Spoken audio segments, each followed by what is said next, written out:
লোকসভা নিৰ্বাচন উপলক্ষে ডিপো আৱৰ্ত ভৱনত জিলা আয়ুক্ত মধুমিতা ভাগৱতীৰ উপস্থিতিত সাংবাদিকৰ কৰ্মশালা অনুষ্ঠিত।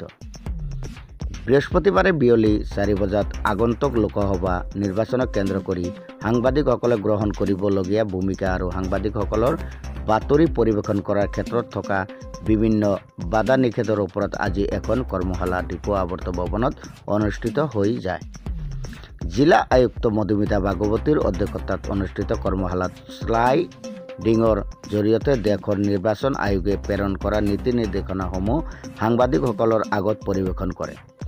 জিলা আয়ুক্তই আগন্তুক নিৰ্বাচনত জিলাখনৰ বাবে এটা সুকীয়া চেল গঠনৰ কথা উল্লেখ কৰি এই চেলৰ জৰিয়তে বিভিন্ন নীতি নিৰ্দেশনাসমূহ সাংবাদিকসকলে লাভ কৰিবলৈ সক্ষম হ'ব বুলি প্ৰকাশ কৰে। নিৰ্বাচন উপলক্ষে এই মিডিয়া চেলৰ বিতং তথ্য পৰৱৰ্তী সময়ত প্ৰকাশ কৰিব বুলিও আয়ুক্তগৰাকীয়ে জানিবলৈ দি নিৰ্বাচনৰ সকলো ক্ষেত্ৰত সহযোগিতা লাভ কৰাৰ আশা প্ৰকাশ কৰে। ডিপুৰ পৰা ছাইদুল ইছলামৰ ৰিপৰ্ট, পাব্লিক টিভি অসম।